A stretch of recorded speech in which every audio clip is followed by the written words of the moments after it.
إن الحمد لله رب العالمين،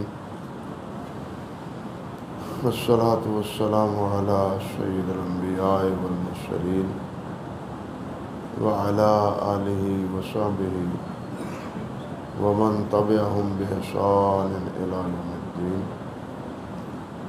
وأشهد أن لا إله إلا الله وحده لا شريك له، وأشهد أن محمدا عبده ورسوله، أما بعد،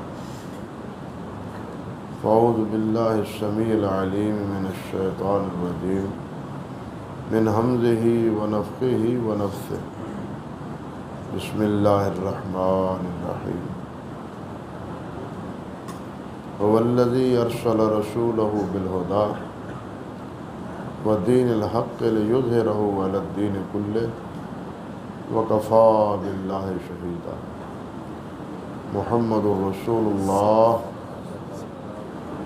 والذين معه أشداء على الكفار رحماء بينهم تراهم ركعا سجدا يبتغون فضلا من الله ورضوانا سيماهم في وجوههم من أثر السجود ذلك مثلهم في التوراة ومثلهم في الإنجيل كزرع أخرج شطأه فآزره فاستغلظ فاستوى على سوقه يعجب الضراء ليغيظ بهم الكفار وعد الله الذين آمنوا وعملوا الصالحات منهم مغفرة وأجرا عظيما.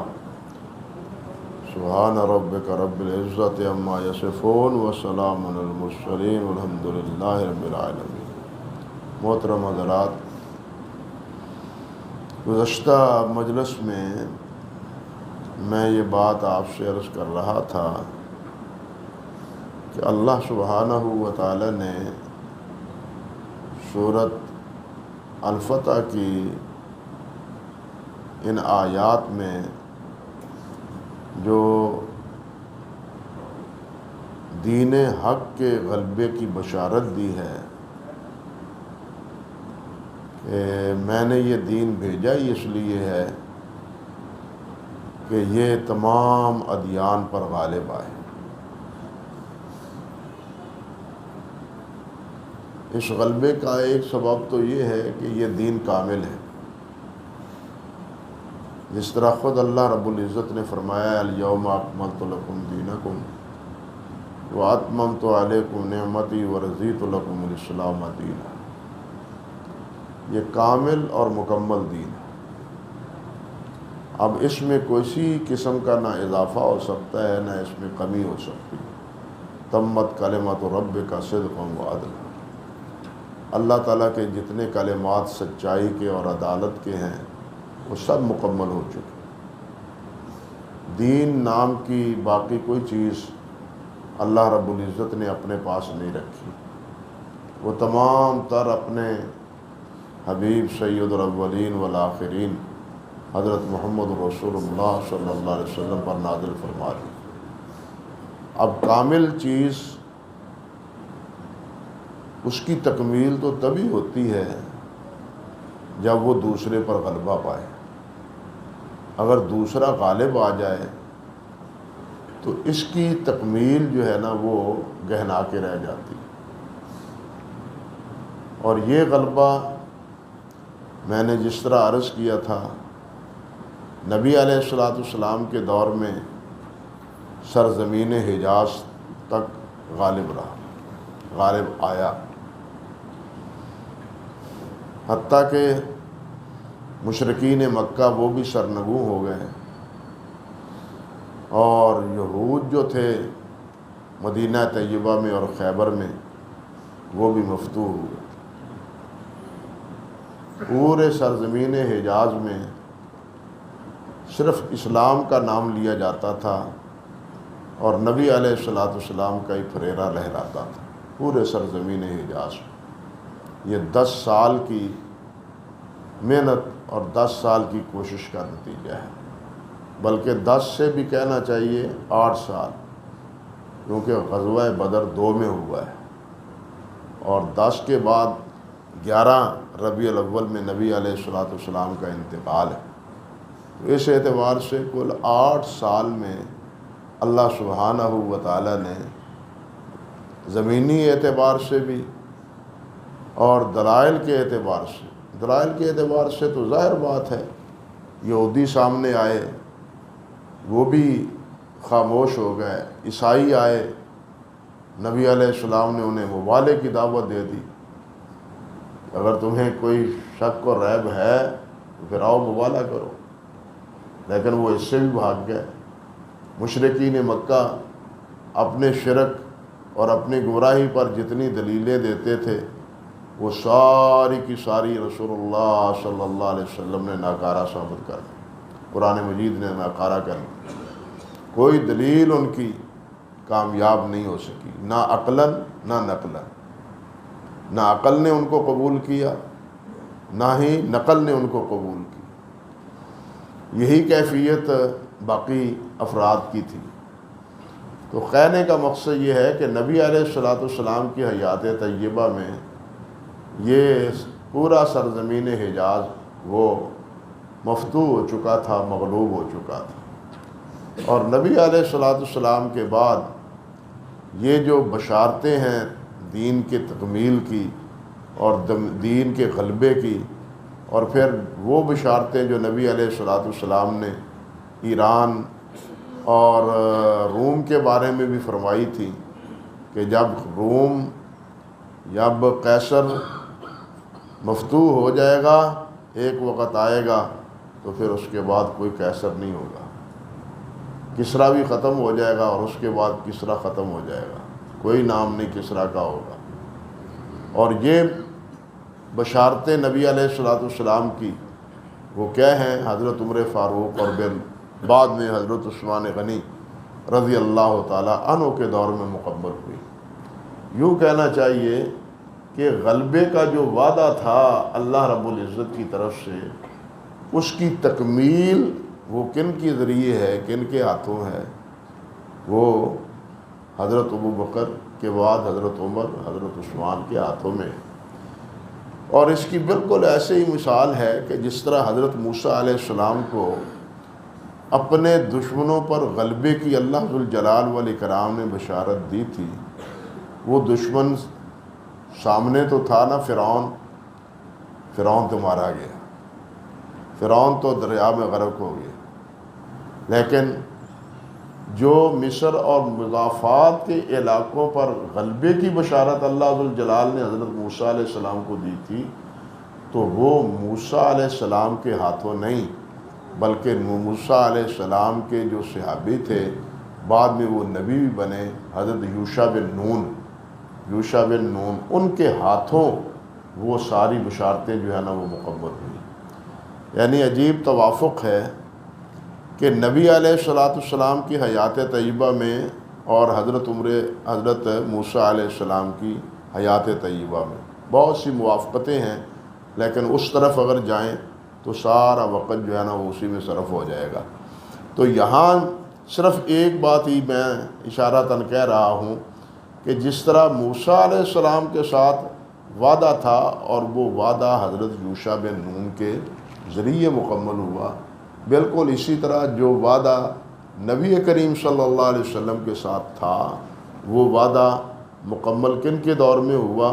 آپ کے ساتھی صحابہ حضرت عمر فاروق، حضرت عثمان غنی رضی اللہ تعالی عنہم اجمعین، ان کے ہاتھوں وہ کہنا چاہیے کہ بشارتیں مکمل ہوئیں۔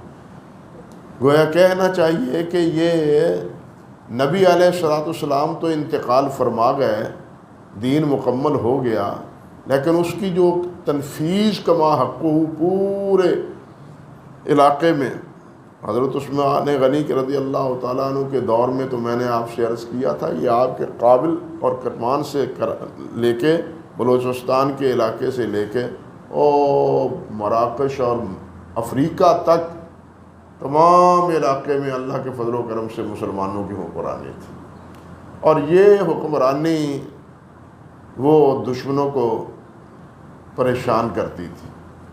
انہوں نے یہ بات دھار لی کہ ہم نہ میدان میں آ کے مقابلہ کر سکتے ہیں، کر کے بھی دیکھا، میدان میں آ کے مقابلہ کر کے بھی دیکھا لیکن کامیاب نہیں ہوئے۔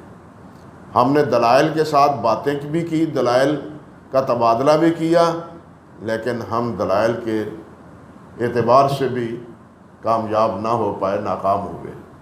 جب یہ صورتحال انہوں نے دیکھی تو پھر ان کے لیے سوائے سازشوں کے اور سوائے ریشہ دوانیوں کے اور سوائے منافرتوں کے اور کوئی ہیلہ اور کوئی بہانہ باقی نہ رہا، اور وہ ہیلہ اور وہ بہانہ اور وہ سازشیں وہ کامیاب ہوئیں حضرت عثمان غنی رضی اللہ تعالیٰ عنہ کی شہادت پر۔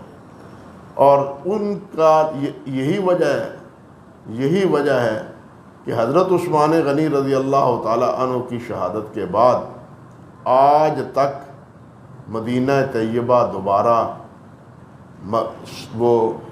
وہ دارالحکومت نہیں بن سکا، بلکہ ایک خلیفے کے تحت پوری امت مجتمع نہیں ہو سکی آج تک۔ بنو امیہ کے دور میں بھی جھگڑا رہا، بنو عباس کے دور میں بھی جھگڑا رہا، اختلاف دونوں میں رہا، اور دونوں کے دور میں خروج ہوتا رہا۔ علویوں نے خروج کیا، بنو امیہ کے دور میں بھی اور بنو عباس کے دور میں بھی۔ بڑی المناک تاریخ ہے یہ، یعنی اتفاق نہیں ہوتا رہا۔ حضرت عثمان غنی رضی اللہ تعالی عنہ کی شہادت کے بعد یوں کہنا چاہیے کہ اللہ رب العزت کی طرف سے یہ پہلا مواخذہ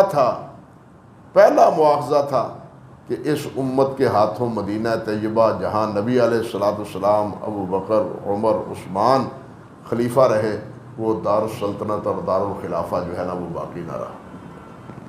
اللہ اکبر کبیرہ۔ حضرت عثمان غنی رضی اللہ تعالی عنہ کے بارے میں نبی علیہ السلام نے یہ بشارتیں دی تھیں، اور ایک بار نہیں بلکہ کئی بار مختلف مجالس میں، مختلف حالات میں۔ ایک دفعہ نبی علیہ السلام کے ہمراہ یہ تینوں ساتھی تھے، احد پر جس وقت آپ تشریف لے گئے تو احد میں زلزلہ آیا، حرکت پیدا ہوئی۔ حرکت کیوں ہوئی یہ اللہ بہتر جانتا ہے۔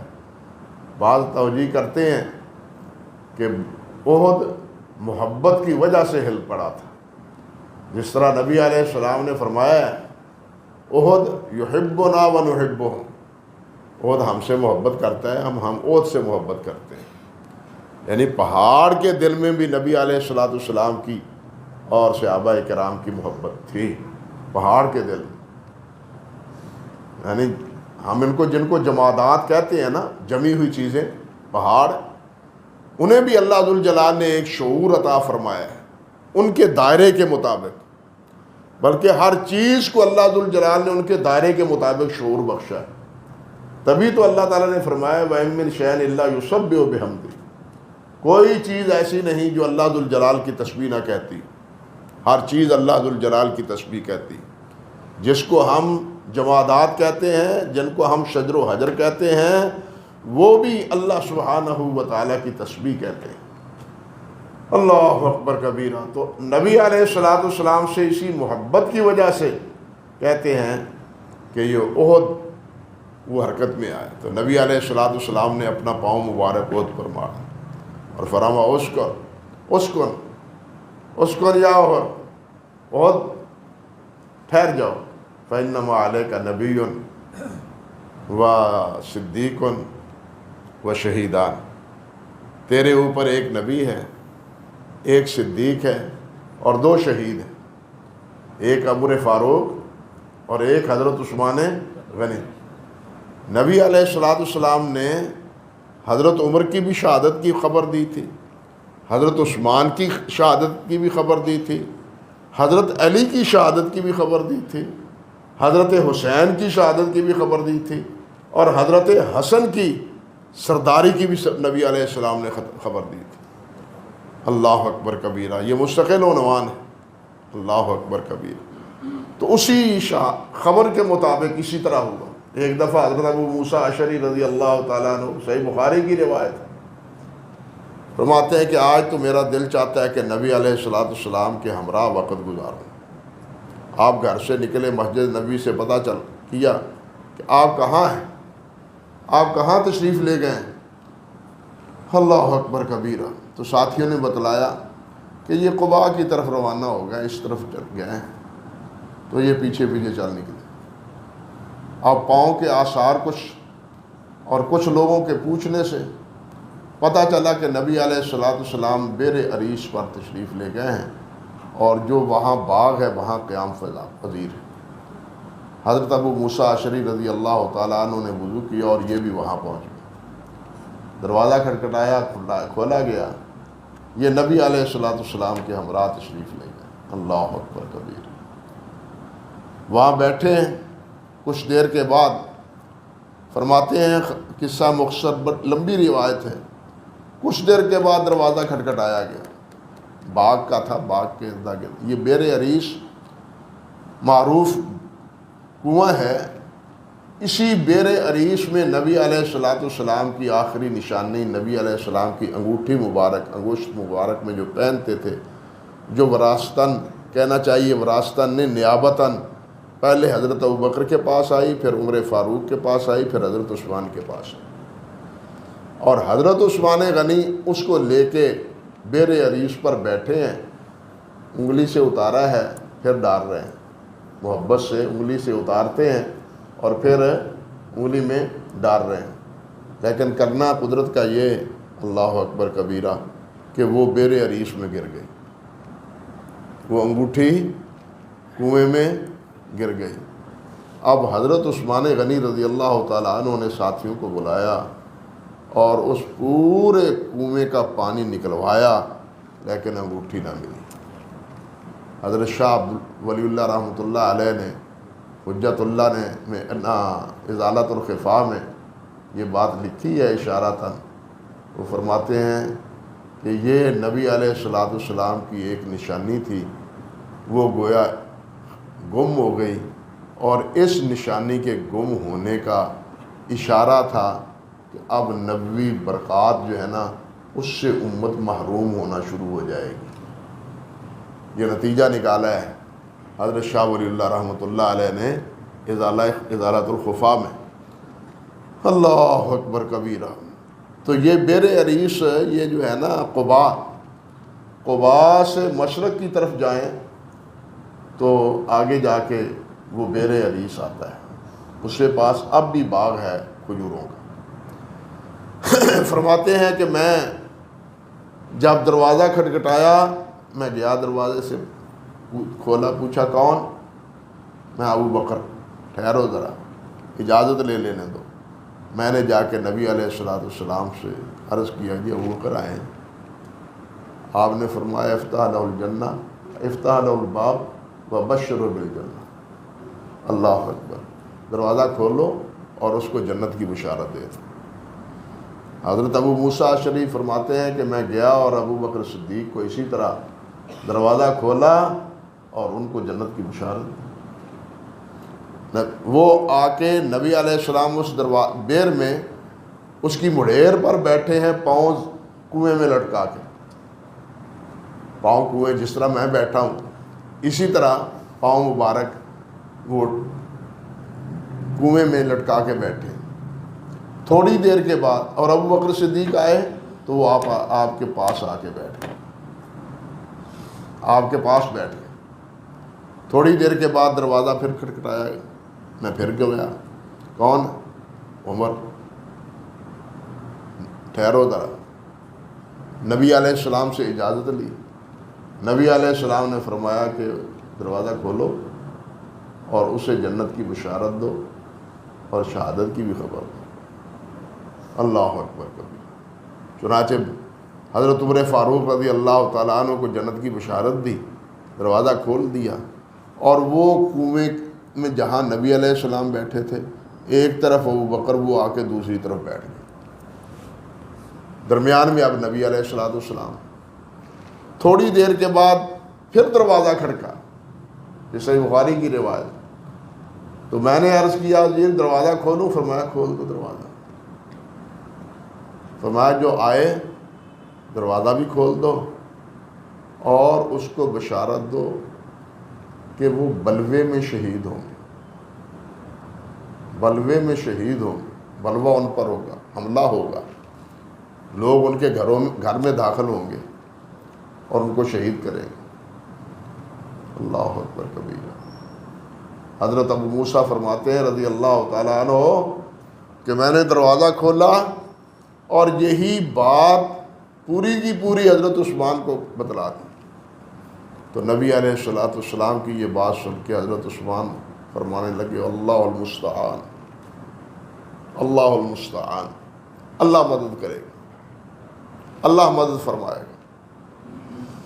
اللہ اکبر۔ تو اس طرح مختلف مواقع پر نبی علیہ السلام نے حضرت عثمان غنی رضی اللہ تعالیٰ عنہ کی شہادت کی بھی خبر، بلکہ یہ بھی آپ نے بتلایا کہ عثمان تو اس کو اللہ ایک قمیص پہنائے گا، اللہ تمہیں ایک قمیص پہنائے گا اور لوگ اس قمیص کو اتارنے کی کوشش کریں گے، وہ قمیص اتارنا نہ، وہ قمیص نہ اتارنا۔ یہ روایت حضرت عائشہ سے بھی ہے رضی اللہ تعالیٰ عنہ، اور باقی بھی بہت سے کئی صحابہ سے، بلکہ خود حضرت عثمان غنی رضی اللہ تعالیٰ عنہ جن دنوں میں اپنے گھر میں معصور تھے، ان سے عرض کیا گیا ہمیں اجازت دیں، ہمیں اجازت دیں، یہ ہیں کتنے، ہم آپ کا دفاع کرتے ہیں۔ حضرت عثمان غنی رضی اللہ تعالیٰ عنہ نے فرمایا نہیں، میں نے نبی علیہ السلام سے ایک وعدہ کیا ہے وہ پورا کروں۔ آپ نے میرے سے بات فرمائی تھی کہ تجھ سے قمیص اتروانے والے اتروائیں گے تو تم اتارنا نہیں۔ قمیص سے مراد کہاں ہے؟ کیا ہے؟ خلافت کی قمیص۔ یہ ان ایک روایت میں تو یہ لفظ ہیں، اللہ اکبر کبیرہ، ایک روایت کے لفظ ہیں کہ ان کساک اللہ ثوبا فاراد المنافقون ان تخلاه فلا تخلاه، فرمایا اللہ تبارک و تعالیٰ تمہیں خلعت پہنائیں گے، منافق لوگ وہ آپ سے اتروانے کی کوشش کریں گے لیکن اس خلعت کو اتارنا نہیں۔ یہاں تک مختلف الفاظ نبی علیہ السلام نے فرمائے حضرت عثمان غنی رضی اللہ تعالیٰ عنہ سے، اور اسی کے تناظر میں انہوں نے یہ بات فرمائی کہ نبی علیہ السلام سے میں نے ایک وعدہ کیا تھا میں وہ پورا کروں گا، اور میں یہ پسند نہیں کرتا کہ اپنے دفاع میں نبی علیہ السلام کے شہر میں اس بلد امین میں مسلمانوں کا خون جو ہے نا وہ بازاروں اور گلیوں میں بہتا ہو، میرا خون میرے گھر میں بسے، یہ میرا ایک اکیلا ہوگا، جب مقابلہ ہوگا تو پتہ نہیں کتنے افراد تحتیق ہوں گے، کتنے لوگ مارے جائیں گے۔ حضرت عثمان غنی رضی اللہ تعالیٰ عنہ نے اپنی جان بچانے کے لیے مسلمانوں کے خون کی بنا پر، خون ریزی سے بچنے کے لیے اپنی جان کی قربانی نبی علیہ السلام کے فرمان کے مطابق گویا کہ دے دی۔ اللہ اکبر کبیر، اللہ اکبر کبیر۔ اور پھر نتیجہ جو نکلا وہ آج تک امت بھگت رہی، وہ امت آج تک بھگت رہی۔ امت مختلف دھڑوں میں تقسیم ہو کے رہ گئی، یعنی اس سے پہلے امت میں کوئی تفریق نہیں تھی، کوئی اختلاف نہ تھا۔ سب سے پہلا اختلاف یہیں سے کھڑا ہوتا ہے اور یہیں سے آوازہ اٹھتا ہے کہ جناب خلافت کے حقدار تو حضرت علی تھے، حضرت عثمان غنی رضی اللہ تعالیٰ عنہ کے نہیں تھے۔ حالانکہ جب حضرت زبیر کو، عبد الرحمن بن عوف کو، ان صحابہ کو، چھ صحابہ کو مقرر کیا ہے، تو اس وقت حضرت عبد الرحمن بن عوف کو باقی تینوں صحابہ نے بالاتفاق مقرر کیا کہ یہ ہماری نمائندگی کریں گے، یہ فیصلہ کریں گے۔ اس میں حضرت زبیر تھے، عبد الرحمن بن عوف تھے، خود حضرت عثمان تھے، حضرت علی تھے، اور ایک صحابی اور تھے، نام ذہن میں نہیں رہا۔ خیر، عبد الرحمن بن عوف رضی اللہ تعالیٰ عنہ فرماتے ہیں کہ میں پورے مدینہ طیبہ میں گھر گھر گیا ہوں، باہر سے آنے والے قافلوں کو ملا ہوں، اردا گرد کی بستیوں میں میں گیا ہوں، خیموں میں جو لوگ رہتے ہیں ان خیموں میں گیا ہوں، اور سب سے جا کے پوچھا، وہ سب کہتے تھے کہ اب عثمان کو بننا چاہیے۔ اللہ اکبر کبیر۔ بلکہ جس وقت یہ ساری رپورٹ لے کے آئے ہیں اور ان کی مجلس حضرت علی سے ہوئی ہے رضی اللہ تعالی عنہ سے، تو انہوں نے کہا علی میں جن سے بھی ملا ہوں، جن سے بھی اس بارے میں نے بات کی ہے، وہ سارے کے سارے عثمان کے مقابلے میں کسی کا نام نہیں لیتے۔ حضرت علی فرمانے لگے پھر ٹھیک ہے، جو افراد کی رائے ہے ٹھیک ہے۔ چنانچہ مسجد نبوی میں سب سے پہلے حضرت عبد الرحمن بن عوف نے حضرت عثمان کی بیعت کی، اور دوسرے بیعت کرنے والے حضرت علی رضی اللہ تعالیٰ عنہ تھے۔ حضرت عثمان کی بیعت کرنے والے دوسرے حضرت علی تھے۔ اب آپ ایمانداری سے سوچیں، اور کوئی رجل رشید ہو تو اس پر غور کرے کہ اگر کہیں دور دور تک حضرت علی کو خلافت کا نبی علیہ السلام نے حکم فرمایا تھا تو حضرت علی ان کے ساتھ باک آؤٹ کرتے یا ان کی ہمنوائی کرتے کہ تم کون ہو مجھ سے پوچھنے والے، رائے لینے والے؟ مجھے تو نبی علیہ السلام نامزد کر کے گئے ہیں، مجھے تو اپنی جگہ پر نبی علیہ السلام نے مقرر کیا ہے، تم کون ہو یہ جناب یہ انتخاب کے بارے میں اس طرح رائے زنی کرنے والے؟ نہ انہوں نے یہ اختلاف اس کمیٹی کے سامنے ذکر کیا، نہ حضرت عمر فاروق کے دور میں انہوں نے کیا، نہ حضرت عمر ابو بکر صدیق کے دور میں کیا، بلکہ حضرت ابو بکر صدیق رضی اللہ تعالی عنہ کے بارے میں انہیں صرف ایک شکوہ تھا کہ ہمیں اعتماد میں نہیں لیا گیا۔ ہم بھی تو گھر بیٹھے تھے، آپ نے یہ فیصلہ کر لیا ہے، وہاں باہر چھپر میں بیٹھ کے ایک گھر کے ایک جگہ پر بیٹھ کے تم نے یہ فیصلہ کر لیا، ہمیں کیوں نہیں پوچھا، اس مشورے میں شریک کیوں نہیں کیا؟ یہ اختلاف تھا حضرت علی رضی اللہ تعالیٰ عنہ کو، ورنہ خود جب حضرت علی رضی اللہ تعالیٰ عنہ نے اگلے روز زور کے بعد بیعت کی ہے حضرت ابوبکر صدیق رضی اللہ تعالیٰ عنہ کی، تو انہوں نے فرمایا کہ ہم ابو بکر کے علاوہ کسی اور کو خلیفہ کیسے بنا سکتے ہیں؟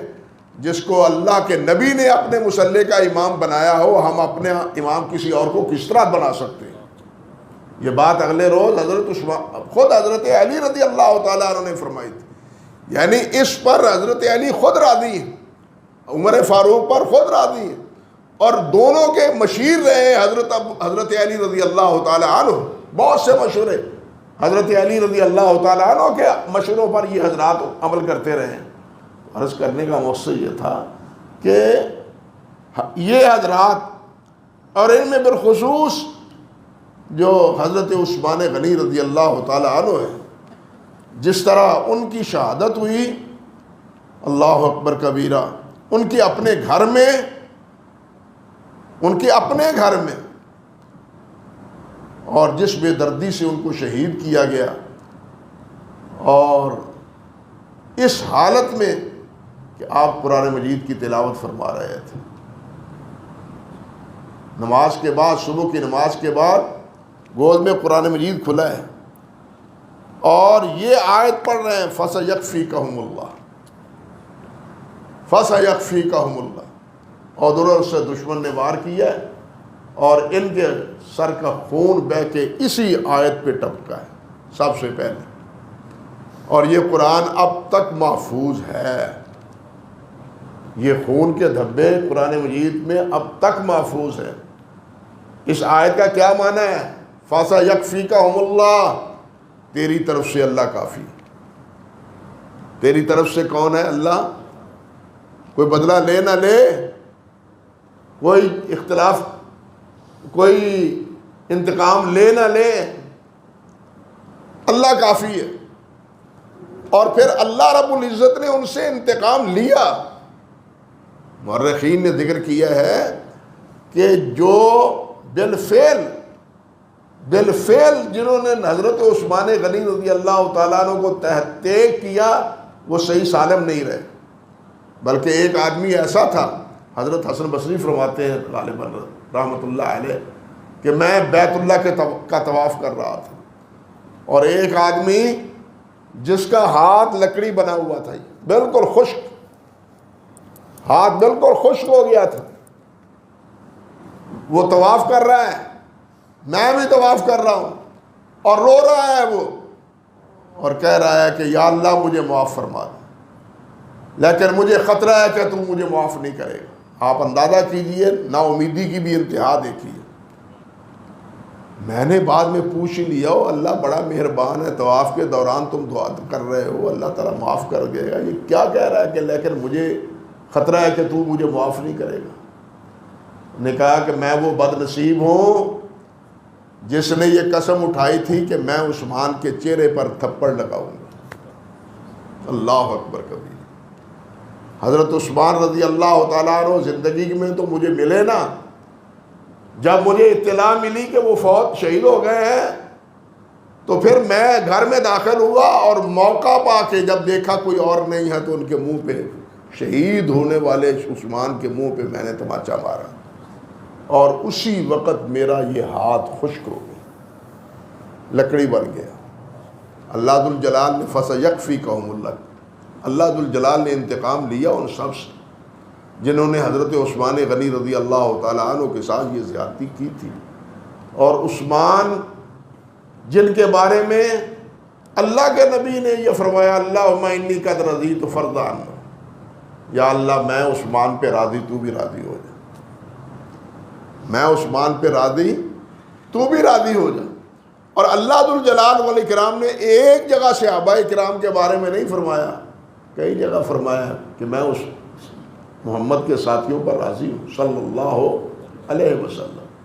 یہاں جو یہ باتیں کر رہا ہوں یہ دیکھیے، اس آیت کے بعد یہ جو آیت ہے محمد الرسول اللہ والذین معہ اشداء علی الکفار رحماء بینہم، پہلی آیت میں اللہ نے فرمایا ہے لیظہرہ علی الدین کلہ، کہ میں نے یہ دین نازل کیا ہے ہدایت کا اور دین حق لے کے بھیجا ہے، اس لیے بھیجا ہے لیظہرہ علی الدین کلہ، کہ تمام ادیان پر غالب آ جائے۔ اور اس کے بعد فرمایا ہے کہ محمد رسول اللہ والذین معہ اشداء علی الکفار رحماء بینہم تراہم رکعا۔ یہ کیا مسئلہ ہے؟ دونوں آیات میں توافق کیا ہے؟ دونوں آیات میں موافقت کیا ہے؟ پہلی میں غلبے کی بات ہے اور دوسرے میں نبی علیہ السلام اور نبی علیہ السلام کے صحابہ کی عظمت کا ذکر ہے۔ یہ دونوں آیات میں توافقت اور موافقت آپس میں کیا ہے؟ امام ابو سعود رحمۃ اللہ علیہ کی تفسیر ہے، انہوں نے ذکر کیا ہے کہ یہ پہلی آیت کی دلیل ہے، یہ جو غلبے کا اعلان ہے اس کی یہ دلیل ہے۔ دلیل کیسے ہے؟ وہ کہتے ہیں کہ نازل کیا ہے اللہ نے، رسول بنایا ہے اللہ نے، رسول کے ساتھی منتخب کیے ہیں اللہ نے، اور ان کے اوصاف ہیں یہ اور یہ۔ اب ان اوصاف کے حاملین دین کا غلبہ ان کے ہاتھوں نہیں ہوگا تو اور ہوگا کیا؟ بات سمجھے یا نہیں؟ اللہ تعالیٰ نے دین نازل کیا کس پر؟ محمد الرسول اللہ پر، اللہ کے نے اپنے رسول پر نازل کیا ہے، اور رسول کو ساتھی یہ دیے ہیں والذین معہ اشداء علی الکفار رحماء بینہم، کہ آپس میں وہ رحم کرنے والے، آپس میں بڑے رحیم ہیں، بڑے نرم دل ہیں، لیکن کافر کے مقابلے میں بڑے سخت۔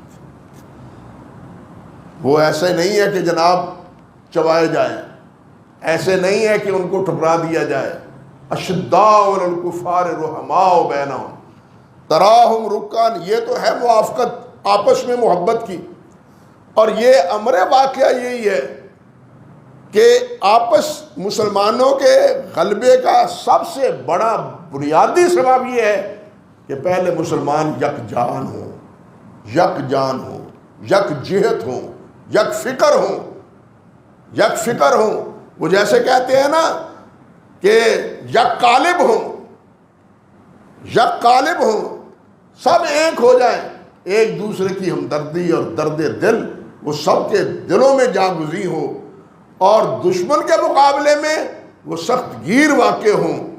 لیکن ہمارا قضیہ اس کے بالکل الٹ ہے، ہم دشمن کے مقابلے میں آنکھیں نیچے کیے ہوئے ہیں اور اپنوں کو مقابلے میں لڑائی جاری ہے اسی طرح یا نہیں؟ ہم غالب کیسے ہیں؟ ہمیں غلبہ کیسے ملے؟ دشمن تو ہمیں لتاڑ رہا ہے اور ہم نیچے آنکھیں کیے جا رہے ہیں، اور آپس میں ہمیں وہ لڑا رہا ہے اور ہم اس کے کہنے پہ آپس میں لڑے جا رہے ہیں۔ ہم غالب کیسے؟ غلبے کا سبب پہلا کیا اللہ نے بتلایا؟ اشداء علی الکفار رحماء بینہم، یہ آپس میں یک جہت ہے، ایک مٹھی ہے، اور دشمن کے مقابلے میں سخت ہے۔ یہ نرم چنے نہیں ہیں کہ ان کو چبا لیا جائے، لوہے کے چنے ثابت ہوتے ہیں جب مقابلے میں آتے ہیں۔ اور تراہم رکعا سجدا یبتغون فضلا من اللہ ورضوانا، ان کا اللہ سے تعلق ہے، ان کا اللہ سے تعلق، اور جن کا اللہ کے ساتھ تعلق ہو اللہ ان کی مدد کرتا ہے۔ ان تنصروا اللہ ینصرکم، تم اللہ کے دین کی خدمت کرو اللہ تمہاری خدمت کرے گا، اللہ تمہاری مدد کرے گا۔ اس لیے یہ اللہ کے اور ان کا عمل جتنا بھی ہے یبتغون فضلا من اللہ ورضوانا، وہ کچھ نہیں چاہتے اللہ راضی ہو جائے، وہ کچھ نہیں چاہتے، کوئی ناموری نہیں چاہتے، کوئی بادشاہت نہیں چاہتے، کوئی مال و دولت نہیں چاہتے، صرف ایک چاہتے ہیں کہ اللہ راضی ہو جائے، اللہ راضی ہو جائے۔ سیماہم فی وجوہہم من اثر السجود ذالک مثلہم فی التوراۃ و مثلہم فی الانجیل، یہ مثال ان کی تورات میں بھی ہے اور انجیل میں بھی۔ یعنی یہ تذکرے میرے نبی کے تذکرے، میرے نبی کے ساتھیوں کے یہ تذکرے، یہ تورات میں بھی ہے اور انجیل میں بھی ہے۔ غور فرمائیے، نبی علیہ السلام کے تذکرے جہاں تورات اور انجیل میں ہیں، نبی کے صحابہ کے تذکرے بھی قرآن کہتا ہے تورات اور انجیل میں موجود ہیں۔ حضرت عبداللہ بن عمر رضی اللہ تعالیٰ عنہ کی روایت ہے دارمی میں، انہوں نے ذکر کیا ہے کہ تورات میں ہم نے پڑھا ہے کہ نبی آخری نبی محمد صلی اللہ علیہ وسلم کی امت کی یہ خصوصیات ہوگی، اور ان میں ایک خصوصیت یہ بھی ہے کہ ان کی لباس ان کے ٹخنوں سے اوپر ہوں گے۔ یہ بتلایا دارمی کی صحیح روایت ہے کہ ان کا لباس، ان کی سلواریں، ان کی پینٹیں ٹخنوں سے اونچی ہوں گی۔ ہمارا کیا حال ہے؟ ہم امت کی پہچان ہیں، ہماری سلواریں، ہمارے کپڑے کہاں ہوتے ہیں؟ ٹخنوں کے نیچے، پینٹیں تو ہوتی نیچے، ہندی نہیں ہوئی ہے، اللہ اکبر کبیرہ، یہ تو ہوتی نیوی ہے۔ یہ کیا مسئلہ ہے؟ نیوی کیا ہوتی ہے؟ مجھے یاد آیا ایک مجلس میں حضرت مولانا ثناء اللہ رحمۃ اللہ علیہ تھے، اور مولانا ظفر علی خان، پچھلے جمعے میں درس میں بھی ذکر آیا تھا ان دونوں کا ہی۔ تو مولانا ظفر علی کے پاجامے کا جو ہے نا تھا نا وزن، وہ ٹخنوں سے نیچے۔ مولانا ثناء اللہ رحمۃ اللہ علیہ فرمانے لگے، میرا دل چاہتا ہے حضرت صاحب، میرا دل چاہتا ہے کہ یہ جو کپڑا ٹخنوں سے نیچے ہے ان کو کاٹ کے اپنے سر کی ٹوپی بنا دیں، ان کو کاٹ کے اپنے، یعنی مسئلہ بھی بتلا دیا، عزت بھی بڑھا دی ہیں کہ ان کو کاٹ کے اپنے سر کی ٹوپی بنا دیں۔ یہ امت کی نشانی ہے، علامت ہے۔ حضرت عبداللہ بن عمر بن عاص فرماتے ہیں رضی اللہ تعالیٰ عنہ، حضرت شاہ ولی اللہ رحمۃ اللہ علیہ نے اور علامہ سیوطی رحمۃ اللہ علیہ نے الخصائص القبریٰ میں، اور شاہ ولی اللہ رحمۃ اللہ علیہ نے ازالہ اوہام میں، ازالۃ الخفا میں، اللہ معاف فرمائے، ازالۃ الخفا میں ان بشارتوں کا تذکرہ بھی کیا ہے جو صحابہ کرام رضوان اللہ علیہ مجمعین کے بارے میں تورات اور انجیل میں موجود ہے۔ خیر بہرحال کہنے کا مقصد یہ تھا کہ آپ کا ہی تذکرہ تورات میں نہیں، آپ کے ساتھیوں کے ذکر خیر بھی تورات اور انجیل میں موجود ہے۔ اللہ تعالیٰ فرماتے ہیں کہ اللہ تعالیٰ کا ان کے ساتھ وعدہ ہے، کس چیز کا؟ مغفرۃ و اجر عظیمہ، بخشش کا اور بہت بڑے اجر کا۔ جب اور اللہ کا وعدہ سچا ہوتا ہے یا غلط ہوتا ہے؟ اللہ کا وعدہ سچا ہے۔ اللہ اپنا ہر وعدہ سچا کرتے ہیں، اور یقیناً یہ وعدہ اللہ کا سچا ہے، اور سچا اللہ تعالیٰ نے کر دیا ہے، سچا کر دیا ہے۔ کن کے بارے میں؟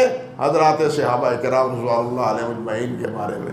اللہ ذوالجلال ہمارے دلوں میں بھی ان کی محبت پیدا فرمائے، اور ہمارے دلوں میں بھی وہی اطاعت، وہی فرمانبرداری اللہ تعالیٰ ہمیں نصیب فرمائے جو ان حضرات صحابہ کرام رضوان اللہ علیہ اجمعین کے دلوں میں تھی۔ اقول قولی ھذا استغفر اللہ لی ولکم ولسائر المسلمین۔